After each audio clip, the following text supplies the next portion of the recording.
Now you should be able to hear me as well as see me. Somehow the microphone is my demon. You know, everybody has little hobgoblins in their life. I seem to have the rest of this down pretty well. I can't seem to remember to either plug in or turn on the microphone. I should write myself a great big note. And then I'll probably be so distracted working with the microphone that I'll forget something else. But that's unimportant. The only thing I missed was me complaining about the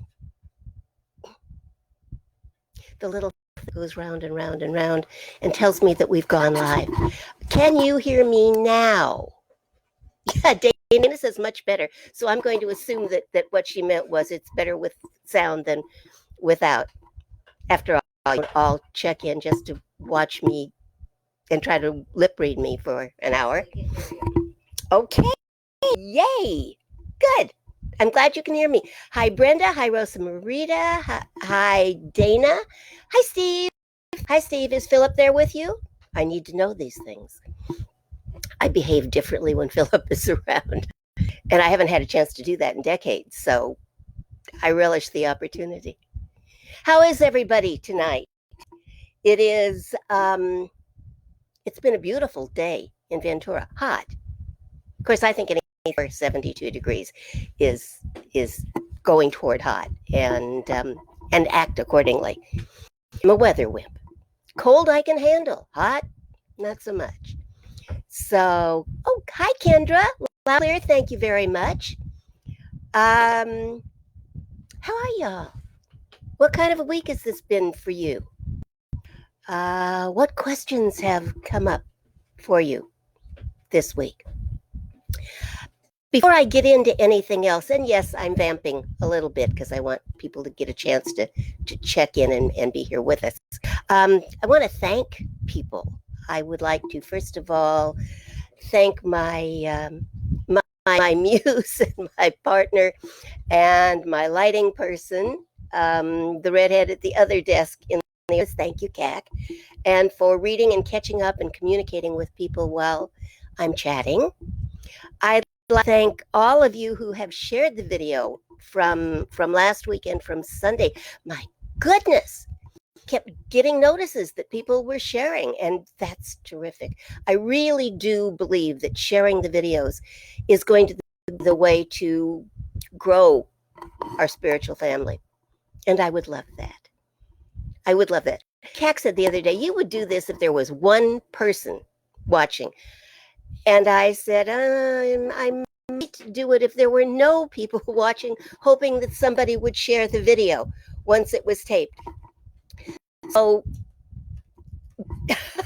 you know, that note that I was talking about leaving myself about the microphone, it's just been posted on my television. That's okay. I post them on hers every once in a while too, on my screen, my television. I'm dating myself. Oh. Anyway, I'm glad you're all here. I thanked Cac. I thank the people who shared the video. Please do that. It makes such a difference. When you find yourself thinking so-and-so needed to hear that, put the video on your Facebook page and let them know that it's there and that they can watch it. It will make a difference. It really will. It will make a difference in their life. It will make a difference in your life, and it will make a difference in our collective life. So thank you if you've already done that, and if you're doing it on a regular basis. I know some of you are, and thank you. You've never done it before, but you'll do it tonight. I really appreciate that. The other thing is, I would like to thank those who went to the trouble of going to the Relevant Spirituality site, and not the page, the site, www.relevantspirituality.com. Those of you who have gone there and made donations, they are deeply appreciated. We had to buy some extra equipment to be able to do this and make it work and make it look good, and I appreciate your helping to fund that. So thank you very much. Let's see who else is here. You can barely see beyond my little post-it note here, but it works great. Hi, Kirk. Glad you're here. Barbara, I was thinking about you today. Not surprisingly, I was thinking about you while I was putting on my makeup and thinking, I haven't changed the way I do this in ages. I wish Barbara was here so that she could tell me what to do to make it look timely and better. So, your thoughts all the time. All the time. And I love and appreciate you. So thank you for being here. Kind of just keep me posted on who's here, because my thing only goes up to Kirk, and I'm glad Kirk's here. Brenda and Steve and Kirk and Barbara Cooper and Jennifer is here. Yay! And Dana. And Dana. Sharon Creel. Say hi to Sharon. Hi, Sharon. How are you? One of these days, I'm going to bring in the cat we tried to give you that you wouldn't take and show you what a beauty she has become. We call her the Empress. Maybe you knew ahead of time that was going to happen. Of course, we thought she was a boy when we tried her to you, and then we found out she wasn't. Rose It's Maria been decades. You know that? Yes, I do. All right. All right. Hail, hail. Most of the gang is all here. The rest of them will show up as we go along, but the opening is a great chance for me to just kind of stall and vamp and say to all of you, and I love that. Big hug to all of you who are here. Pass the hugs on to those that you love and to those that come in. You know, when you do this, the screen that you get to see is the exact opposite of the way things are and what you usually see when you're in the mirror. So it's a little disconcerting. And when I look at it and go, oh, there's a hair in the middle of the face, I don't know which hand to use to move it until I've done it. So if I, go a little odd on you, don't worry. I'm just trying to fix something. Glad you are all here. Bob from Clearwater. How's the weather there? Oh, and Philip's in the other room, but listening. Okay, this is such fun. I love these little updates on what's going on in your life, even if it's just for the time that we're together. So, I asked you last week to think about some questions, and Paul Witt, who is one of the smartest guys I know, instantly came up with a question and challenged me. Well, I felt challenged by the question. And what said basically was this. What I've learned in the past weeks is stop doing, keep doing, and start doing. Please elaborate. So I've been thinking on this week. And here's what I came up with. Those are not commandments, certainly, and not rules, certainly. But I think what they are, directions. And so I'm going to call them that and go from there. So direction number 1 is stop doing. And I'm going to say stop doing what isn't working. So ask your life, does this thing that I'm thinking about in this moment, does it work?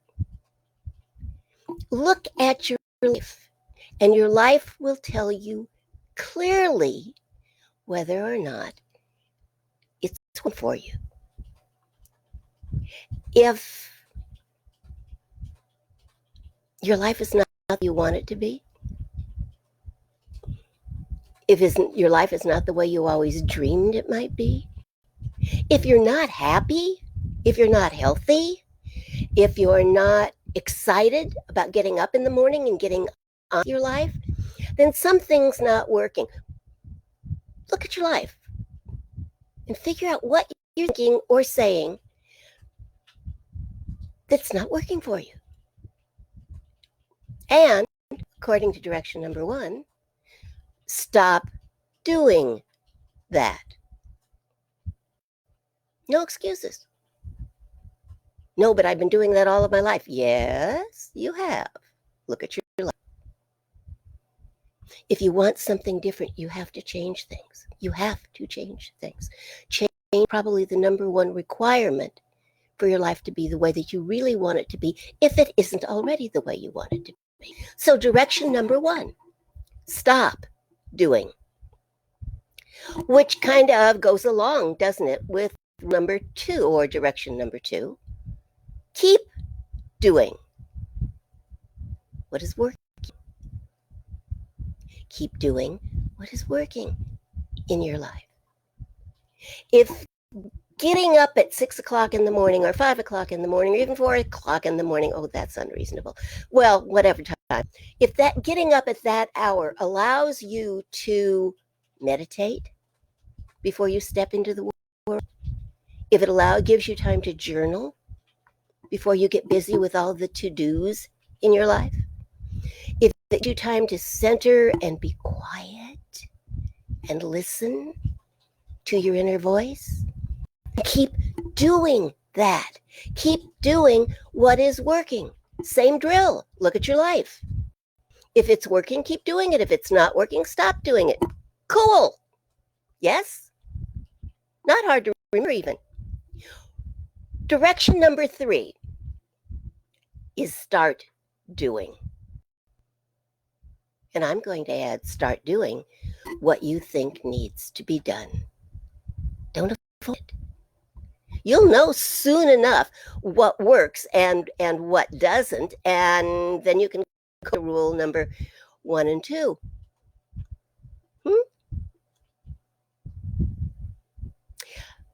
An ex of mine, who I don't talk about too often, not the one you all know. An ex used to say all the time, because he thought it would motivate to do what he wanted me to do. That was the glitch. Used to say, right or wrong, do something. And oh, darn it, I am just frustrated by the number of times I quoted him. Right or wrong, do something. Direction number 3, start doing.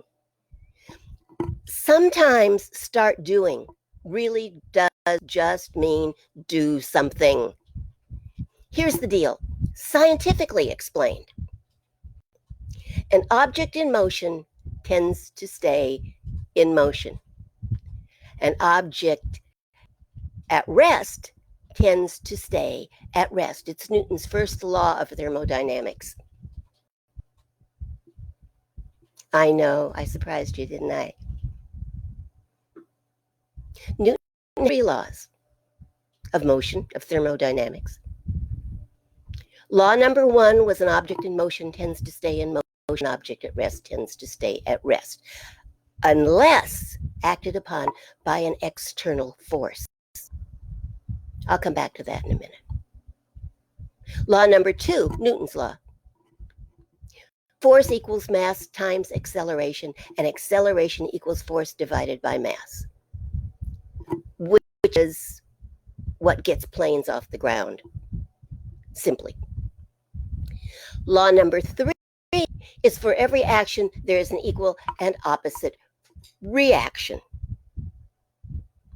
All of which says, in simpler terms, do something. And then when you see how it works in life or how it doesn't work, either stop doing it, keep doing it, or start doing something else. Doing being kind of the operative word in all of that. Do something. See, the theories won't work if you do nothing consistently. Well, actually, that's not true.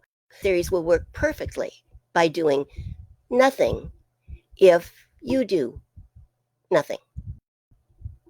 Does that sound at all like Ernest Holmes? And it won't work if you stubbornly continue to do something that isn't working. And once again, it actually is working by doing what doesn't work. Why would you do that? All of which this to another scientific genius. I'm into scientific geniuses this evening. What can I tell you? Albert Einstein said the definition of insanity is doing the same thing over and over again and expecting different results.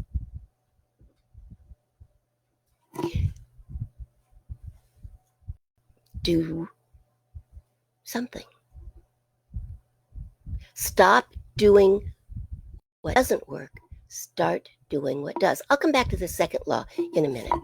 Newton's third law of thermodynamics. For every action, there is an equal and opposite reaction. Is like, think reflection in the mirror.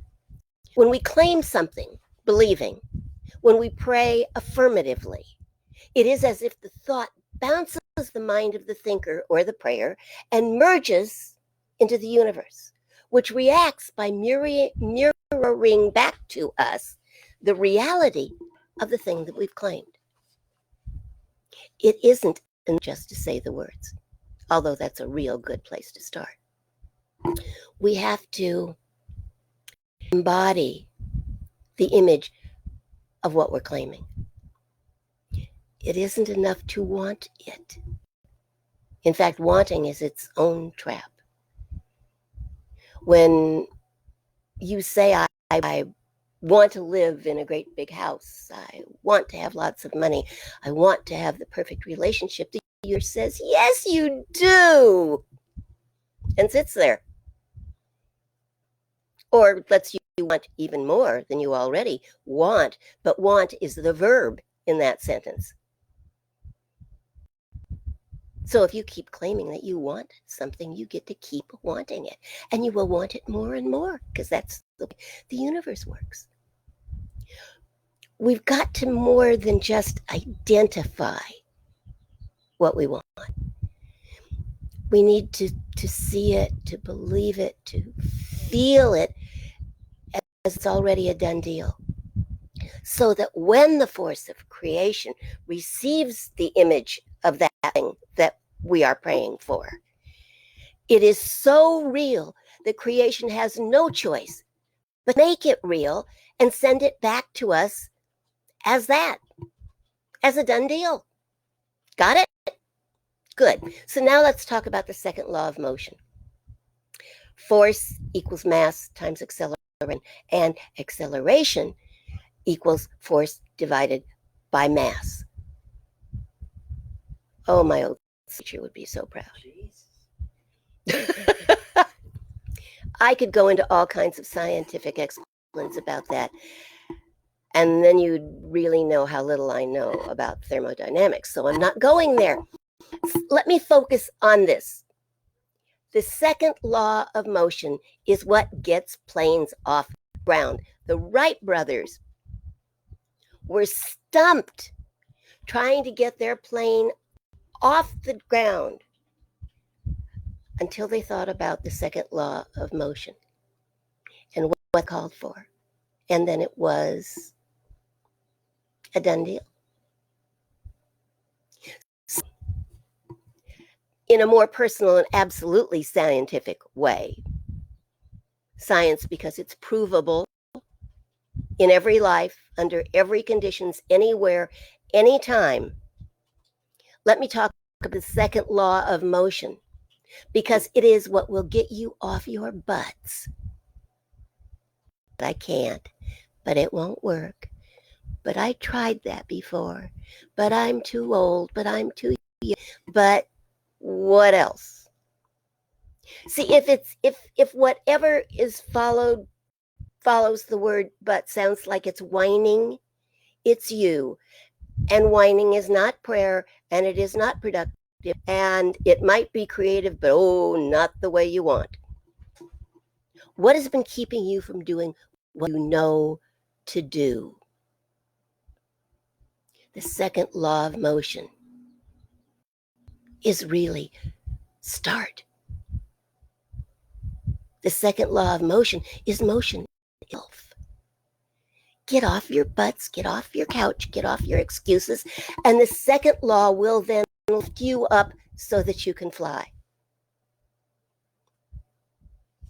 Because once you get up and start moving, the first law of thermodynamics kicks in.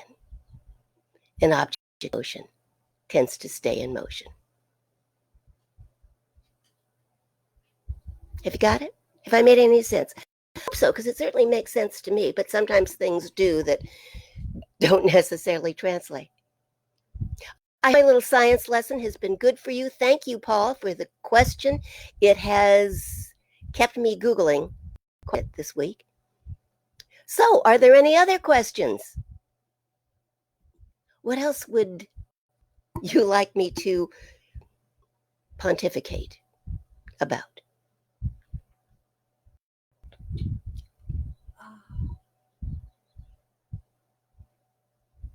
Steve Warren said, Yes. I believe that we're always only opting for something. We don't act out of a negative position of stop, but rather that we are constantly selecting the life we create through the actions we do, not from what we don't do. No, see, even even not doing is a choice, isn't there? There's a choice involved there. I know, I know I should bring the microphone out, plug it in, turn it on. I know I should. I know. If you asked me how to do this, that's one of the first things I would say. Not doing it will not create the result I want. So it's a choice, even if it's an unconscious choice, which I swear it is.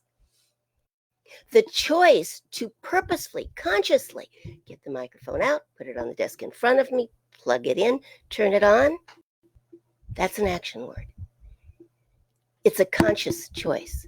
Sometimes not doing is an unconscious choice. Sometimes you specifically don't want to do something. I don't want to turn around and face the back wall. I don't want that. I could.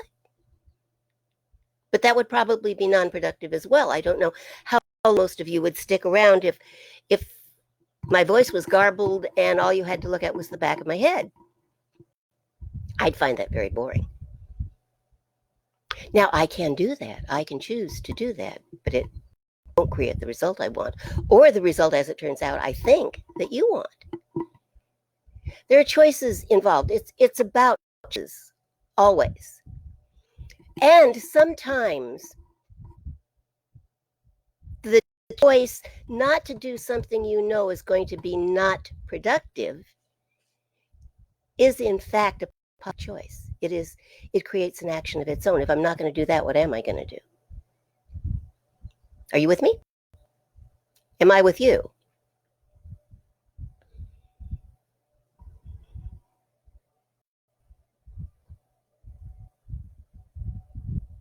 That we only do. Yes.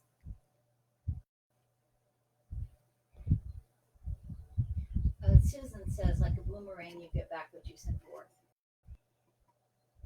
Oh, yes. Yes.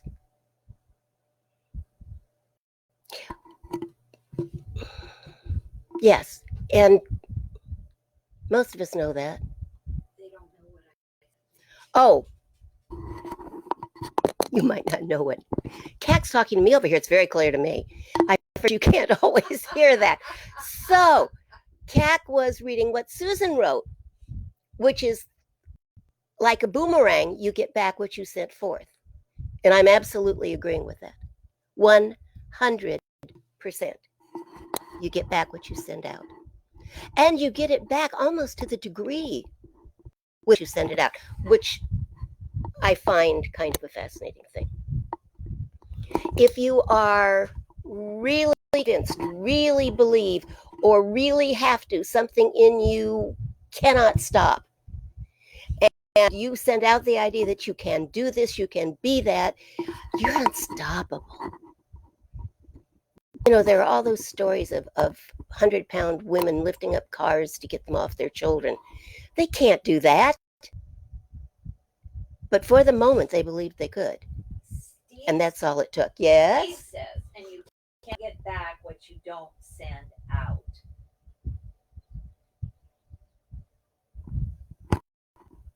You can't get it back. It doesn't mean you can't get hit by it. Other people's actions will impact your life, won't they? Won't they? They will impact your life. How you choose to respond to that impact is what will make the difference in your life. You're driving down the street and somebody T-bones your car, and at the best, you'll just have car repairs to have to deal with. An annoyance. Sometimes a big annoyance, but an annoyance nonetheless. I'm going to even assume that you aren't personally hurt in this accident. It's my accident. I'm creating it. I can do it any way I want. You're not hurt, but your car is damaged. You didn't do anything but show up at that place at that time. You were not sending out accident thoughts. Driving carefully, you were obeying the law. You were doing everything right. Nonetheless, somebody else's actions impacted your life. How you respond to that is going to make all of the difference. You can get furious, you can sue the person, you can let that accident wreck your life, or you can recognize it as what it is, an accident, deal with the car repairs, and move on. And who knows what good may come of that. See, here's something I've really been thinking about a lot lately, particularly today. Our response will create the effect that an action has in our lives. I can choose to be angry. I can choose to be frustrated. I can choose to wail and whine. I can choose all kinds of other things as well, but I can choose those. But why would I, if I really understand that those emotions have an effect on my body and my mind, on my life, on my relationships? Why would I? What is the big picture? What is the thing I really most want to create? That ultimately should dictate my response. There are circumstances, of course, under which I may have to get beyond that and react anyway. But if I hold the vision in my mind as what I most want to have, then it will help me choose my responses. And those responses will help guide my life and create my life. Am I making sense?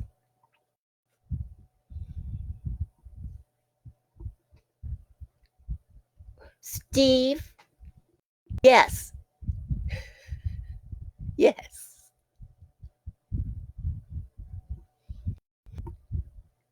I can't read all of your comments. And don't apologize, darling. You're brilliant. You are now, you always have been, at least as long as I've known you. You're brilliant, and you're always thinking, and you know how to think right. So never apologize. In fact, thank you. He says, yes, you're making good sense. Thank you. So are you. So are you. And you know, thank you for the word forum. Well, Kat used the word forum. Thank you for the word forum, Kat. Welcome. I've been searching for a word about what to call this. I don't want to call it church. I feel like church to me. And it's not a workshop. It's not, forum. I like it. So that means we're all in this together, and the more you participate, the better. Yay. The more I have to respond to. Maybe respond is the word for the evening. Anyway, I'm very grateful Steve says my way of looking at the picture and the relationship and what I want to create is because of who I am. But aren't we all the same? Aren't we all God expressing? Hmm? Some of us just have different habits. And then I would ask you to go back to Paul's original thing. Is that habit serving you? If it is, fine, keep doing it. Stop doing it. May it take some work? Yes. May it not disappear overnight? Probably. But most of us have given up some bad habits in our lives. For some of us, some of that giving up has been easier than it has for others. But we can all do it. We can do it. I want us all to give up the bad habits, not even bad, the ones that don't work. Sometimes something works really well for somebody else, and then we try to do it, and it's not so hot for us. What works for you? You have to look at your life to do that. You have to be willing to look at your life to do that. And for people, that's the hardest part. Looking at their lives. Because they don't want to see what's going on. Trouble is they're living with it every day, and you can't really not see. On an unconscious level, you're seeing and living with it and trying to clean it up. That's hard work. It's easier to give up the habits that don't work. So let's start there. What else? Questions. Come on. Come on, come on. I love questions. I do. Then I don't have to think quite so hard. And that's a good thing for me, not to have to think quite so hard. How are we doing? We're doing fine. Good. So, how many of you have been studying my bookcase and the certificates on the wall? Okay. Steve says. Yes. I have long held the notion that God, the universe, simply set in motion the go forth and multiply to be the self-acknowledged act, infinite and limitless creation, and in that act of sending us out, will only say yes, and so it is. Hence, we only get what we do, what we choose, not what we don't do or acknowledge.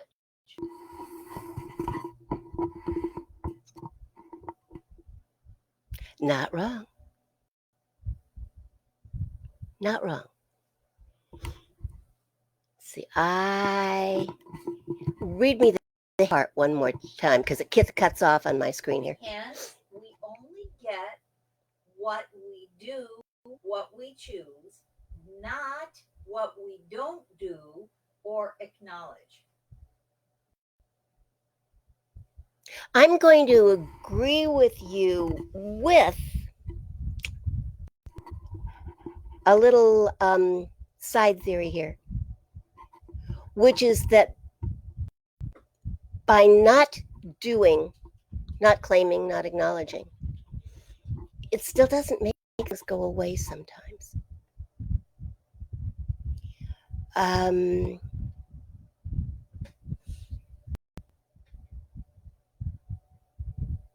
If I choose not to do something, that's a conscious choice, which means the thing in my mind.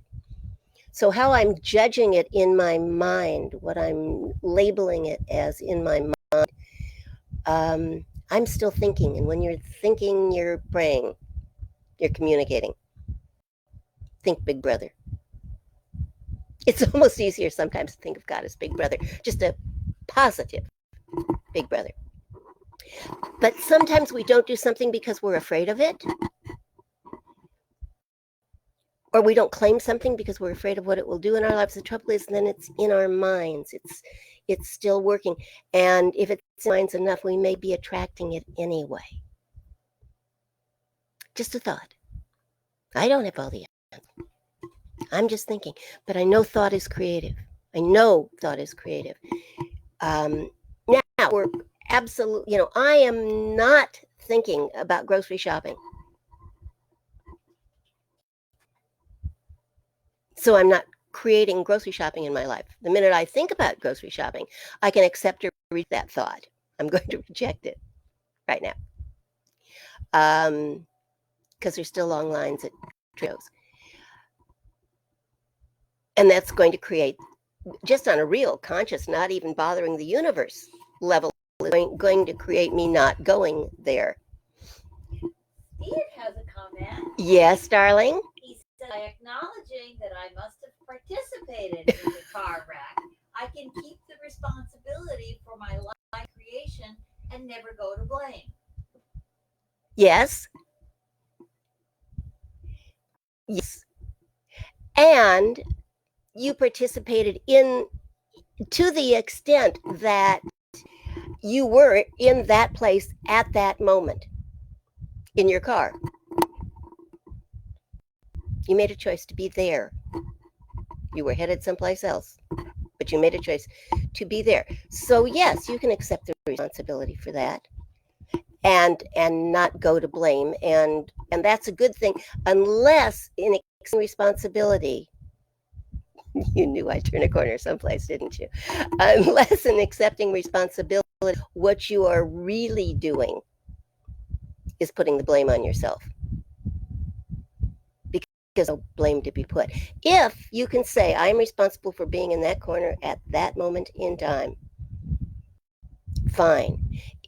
If what you're doing instead is saying, I should have seen it coming, I'm responsible for being here, and I should have seen him coming at me and should have done something, then that's not accepting responsibility, that's accepting blame. It's just transferring the blame to yourself. And it's easy sometimes to do that. We have to be cognizant of placing the blame for things that are not our fault. We didn't do anything wrong. Being in the car at that corner at that moment in time, you are responsible for that. That's where your responsibility ends. Then there is your responsibility for getting the car fixed, which is a whole nother talk, I think. Two things. Mm-hmm. Jennifer says creation is a one-word vocabulary, and the word is yes. Yes. Absolutely, yes. I believe that. And Steve had said that earlier. Yes. I really do believe that the response of the universe, of creation, and thank you for that, Jennifer. I'm really, it hit me the other day that universe is too small a word, and I'm trying to break the habit of saying universe and instead creation, because I think that's more appropriate and more accurate. Yes. Yes. The universe says yes to what we claim for ourselves. If we're not claiming, leaves us alone for the most part, which I think is what Steve's been trying to say, and I've talked all around us. Rosa Maria is asking for us to pray for her. I will do that, absolutely. Wait for the closing, please, and I will do that. I love you. You're a sweetheart, Rosa Maria. Thank you.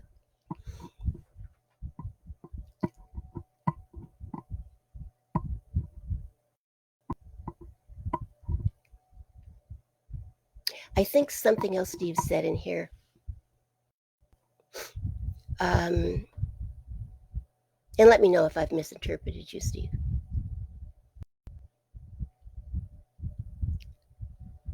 Steve says, and something that preceded the wreck would allow me to make the wreck change.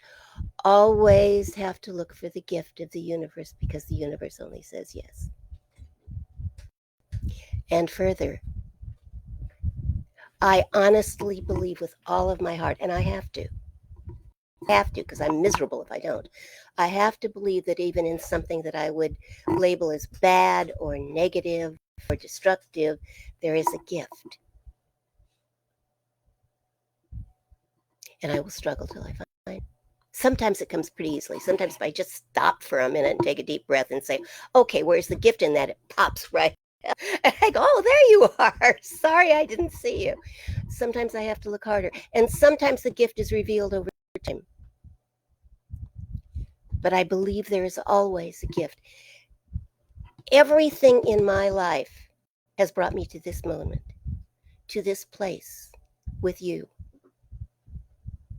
So I'm grateful for every single thing in my life, including those things that at the time seemed horrific.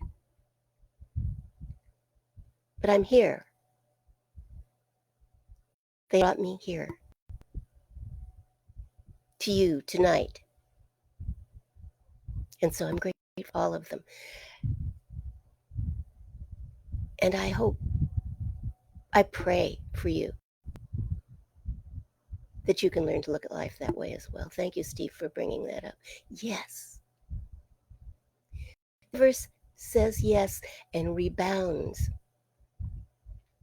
with everything that it takes to make that yes possible.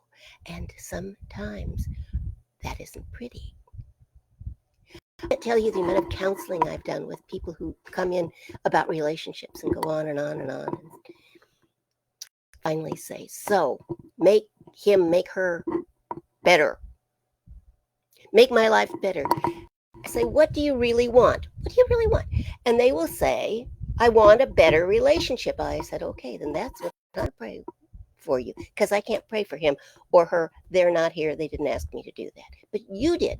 You asked me to pray for a better relationship. Is that correct? Yes. And I have literally had people come back in. It's happened more than once. I have had people come back in and say, I'm furious. I'm done with this church. I'm leaving. I just showed up to tell you how mad I am. And I said, what? And they said, he left me.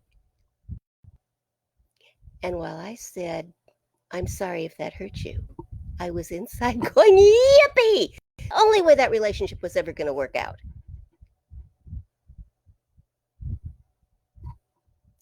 So they were ever going to make room for a good relationship. So the universe isn't always pretty, but it's always saying yes. Thank you for the yeses, Steve. Susan says, I will always be present and accountable for myself. Wow. Wow. You need to tell them what Robin. Susan says, I will always be present and accountable for myself. Wow. That's a big order. So all I'm going to add to that, Susan, is if you forget sometimes, if you go off plan, if you find yourself not present or not truly able in any moment, forgive yourself. Let it go. Go back to your commitment and just pick up and move on. We all make mistakes. The hardest thing for most of us is learning to forgive ourselves.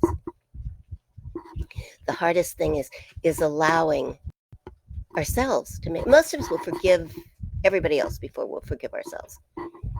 And it's not even conscious because we're even aware we should forgive ourselves. But we should. That's a spiritual should. Are allowed.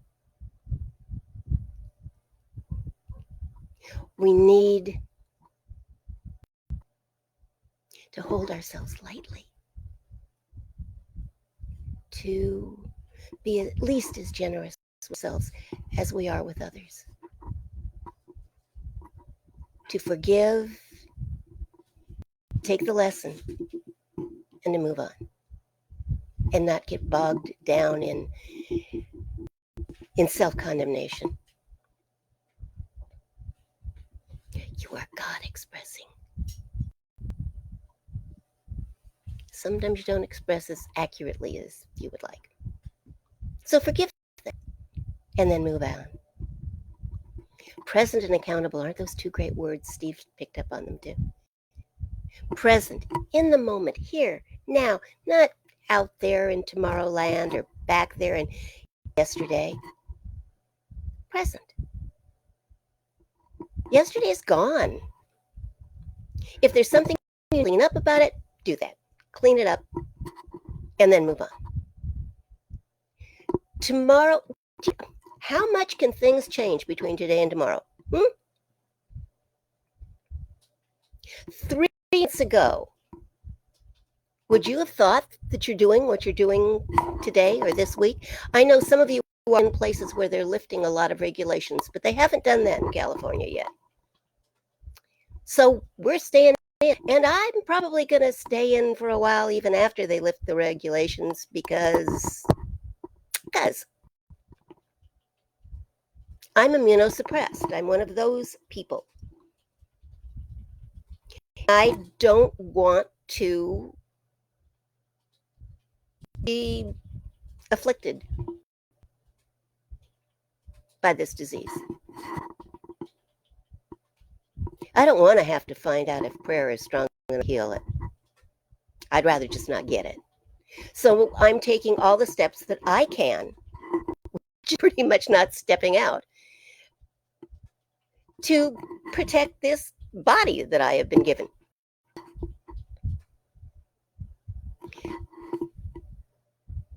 Being present,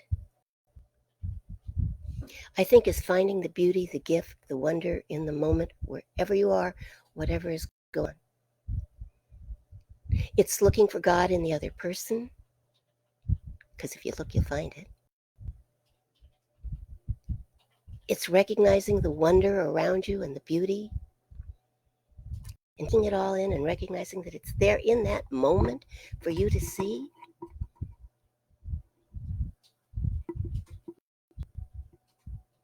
And then being accountable. Thank you for that word. Accountable is maybe even a better word, thank you, than responsibility or than responsible. Certainly a better word than blame. Just things to consider. Okay, Kirk's saying here. Kirk said, I don't look for the perfect relationship. Speaks sitting to my right. Well, yes, I know she is. I've known that for some time about the two of you. Hi, Jennifer. How does it feel to be perfect and know it and be told it all the time? So Steve says, is it correct to say that happiness is supposed to be a birthright, or is it better to assume that being is the only real birthright and everything else is about the universe experiencing itself? Happiness is good, but holding on to a moment disallows present. Thank you. Mine keeps cutting off.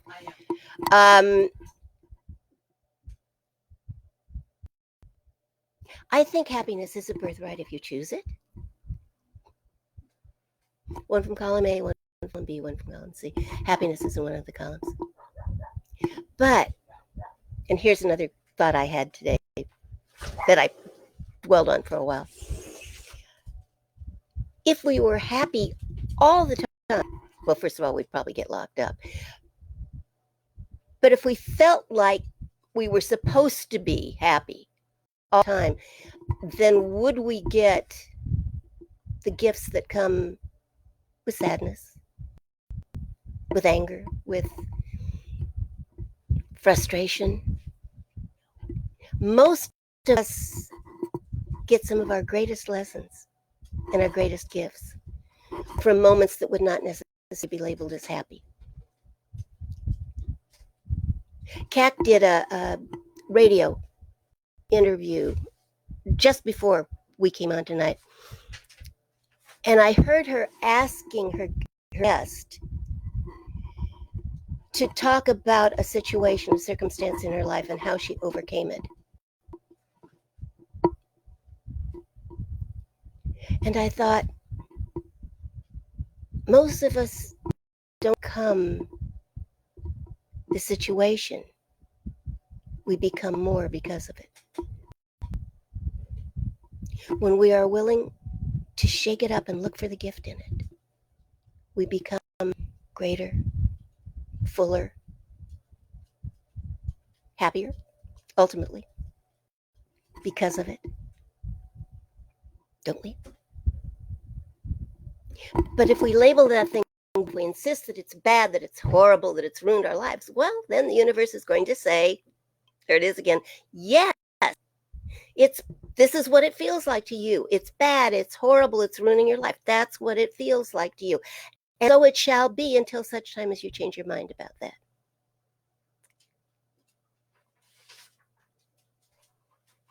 What is the gift the situation brings?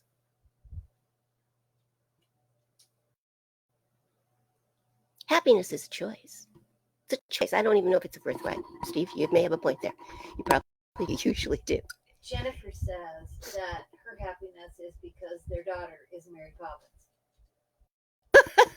Jennifer says that her happiness is because her daughter is Mary Poppins.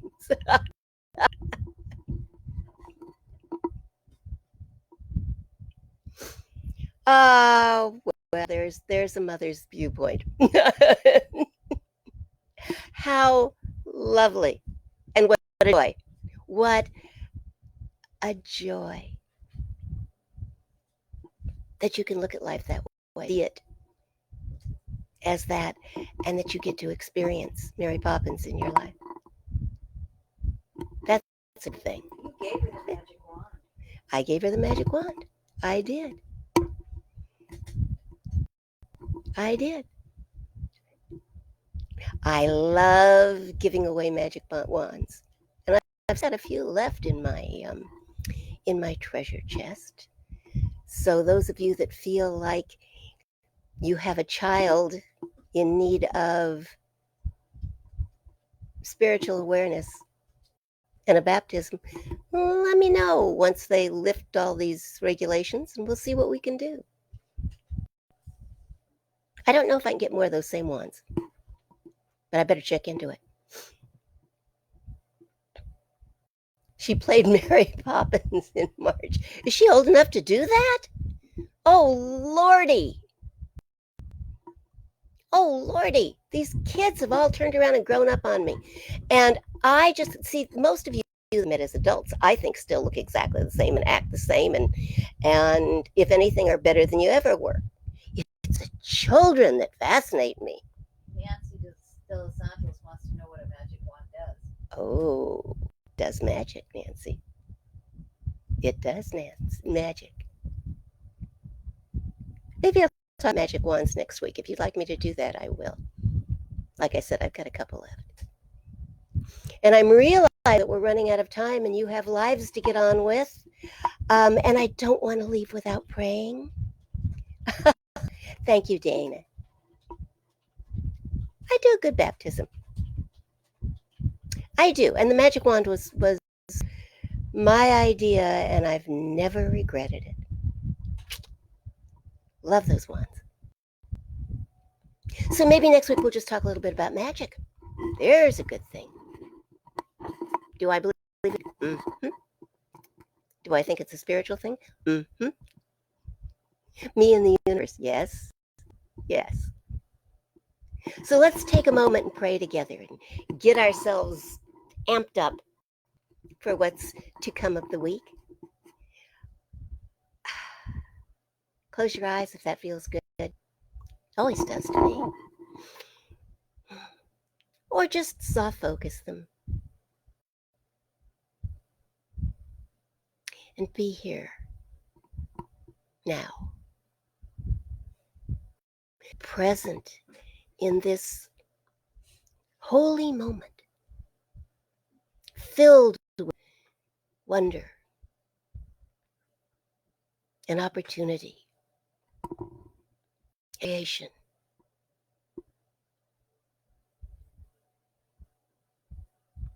It's in the very air around us. Can you feel it? God's stuff everywhere.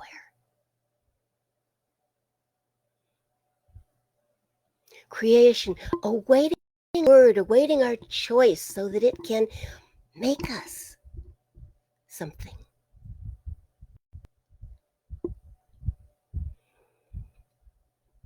You can breathe it in and hold it for a moment, a golden moment. And then exhale, realizing that it has gone into all of the corners and flowing through your body. Now, creation itself flowing through you, taking it anything that does not serve the magnitude of your spirit,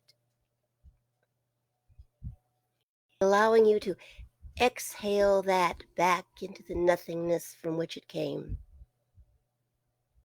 absorbing that into its creative magnificence. And then we breathe again. And with each breath, breathing in more of perfect creation, an unlimited opportunity, and fabulous outcomes. And exhaling anything within us that does not serve that.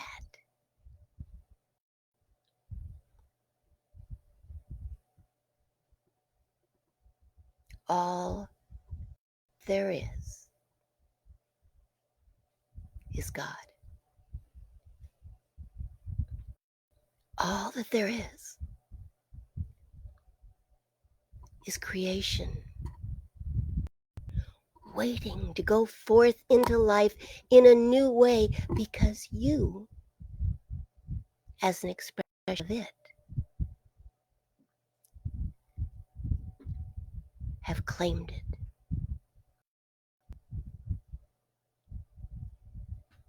And God goes forth anew with every thought of each one of us. So I pray tonight that you speak, that you claim, that you think amazing thoughts, creative thoughts, successful thoughts, beautiful thoughts, loving thoughts, healing thoughts,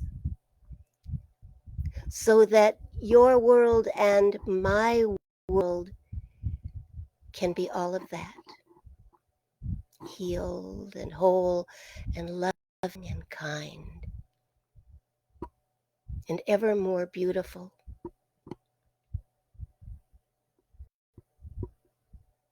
Ever more successful, ever more.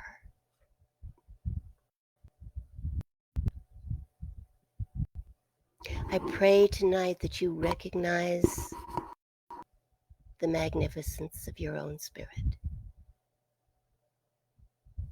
the unlimited creativity that dwells there,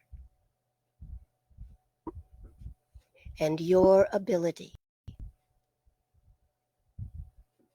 to be godlike, creative, to be more. And I pray tonight that you accept that as your greatest reality and simply go forth in your life expressing that at the very highest level.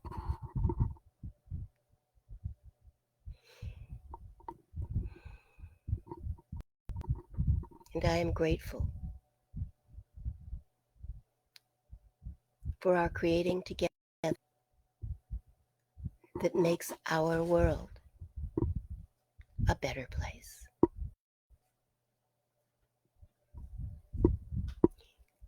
And I pray especially tonight for Rosa Maria because she has asked for it.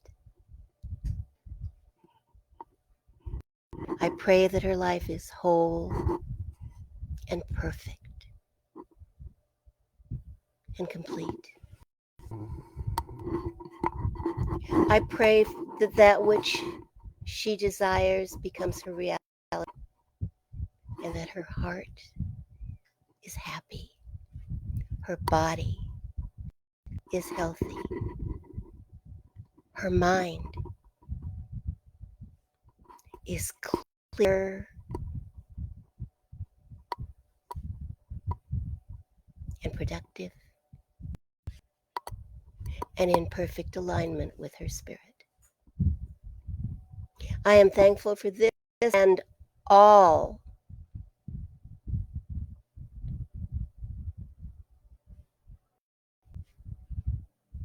And I am thankful for all of you.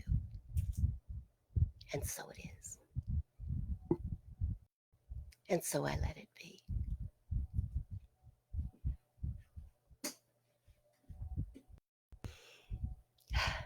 Thank you for being here tonight. You've certainly made my evening. I hope I have lifted yours.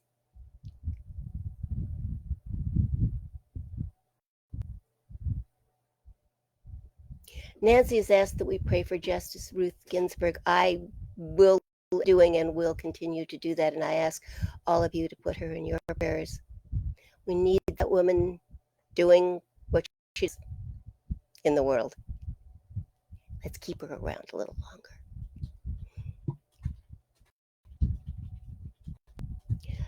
Love you, Steve. Thanks for all the great questions.